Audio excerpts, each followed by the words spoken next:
Browns. And what happened Sunday night, the Falcons cleaned house.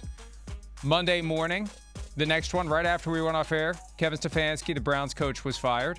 Then Pete Carroll, later in the day, once, it was work time in the Pacific time zone. And then Jonathan Gannon out in Arizona. That was a weird one to me because they had to have known that one was coming. For whatever reason, they waited until the regular season ended, and they finished with 14 losses, the most in franchise history, before they did it.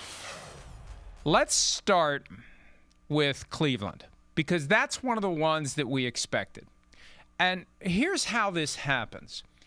The team knows it's going to make a change. The team starts talking to people about the future.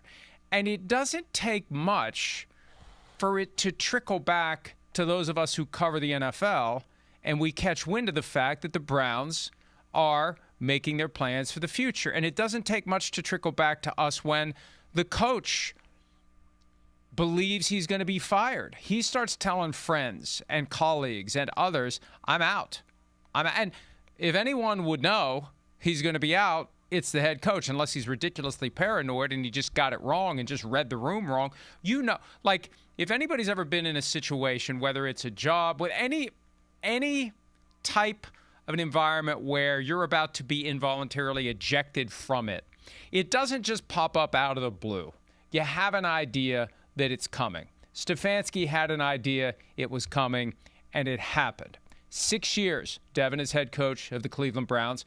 2 playoff appearances, coach of the year both times because, hey, you get the Browns to the playoffs. Yeah, you're coach of the year. The Browns stink. You got them to the playoffs. Congratulations. You're the coach of the year. This one surprised me, but it didn't, because the Browns, as a wise man once said, is the Browns, and dysfunctional teams do dysfunctional things.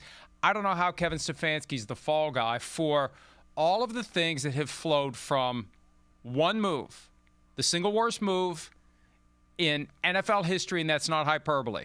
When you consider what they gave up to get him, what they paid to sign him, what it's done to their cap situation, how it's handcuffed the roster building at multiple levels. Young, cheap players that would have been those first-round picks, gone.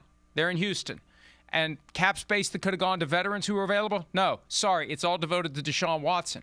How do you expect anyone, Devin, to thrive when they swung and missed in the biggest and worst move that we've seen? So I just don't understand how Kevin Stefanski's the fall guy in Cleveland. But again, the Browns is the Browns. Yeah, and that's the thing, because I think everyone and we keep talking about this, but everyone gets caught in a moment of, I don't like what happened with my team. I don't like what happened in Cleveland with the quarterback situation. I don't like this. It's all Stefanski's fault. We need to move on. But I don't think them moving on from Stefanski, like you said, I don't think it's a surprise. And I don't think it's necessarily like, oh man, how could they do that? He's so great. I think he's done a good job of what he's been presented that I think could have allowed him to continue there. But the truth of the matter is, what's next? Like Cleveland 10 years ago, 15 years ago, it just felt like, hey, I don't know if this is a great opportunity for a coach. And then no matter what, you draft Myles Garrett, now you have Quinshon Judkins. Like, you can take all these players. Denzel Ward has been fantastic there. And it just feels like something will happen that overcomes every bright spot of this organization or this football team to go out there and win games. And so, to your point, that's why we look at Stefanski and we say, yeah, he got coach of the year twice, because no one expected Cleveland to win. And I think that is inherently their issue. The expectations and what happens outside of the actual X's and O's or the coach getting the team ready to go, it always gets in front of this team winning. There's always something that blocks this team from winning. So now you look and you say, like you just said, teams start thinking about the future and what are we going to do next? I wonder, where do those conversations even start in Cleveland? Like, how do you even assume who's going to be the next head coach to come fix what's already been a mess? But instead you're going to leave the same people there. They're going to try to fix it.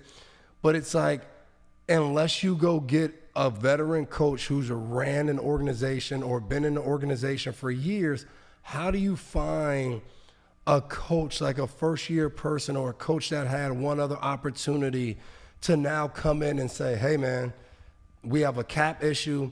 We have our draft stock and everything. It's not terrible now, but it's not great. We're going to have to hit on some guys that maybe aren't, blue chip type of picks. How do you find that person that comes and fixes that?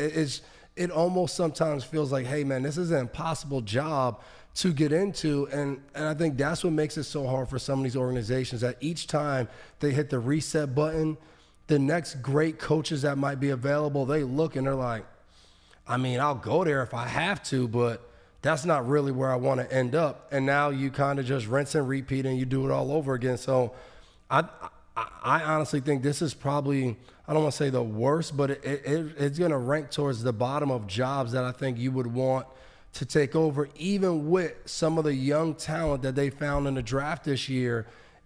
The quarterback situation is just so many different hurdles that it feels like you'll have to jump over to be successful in Cleveland.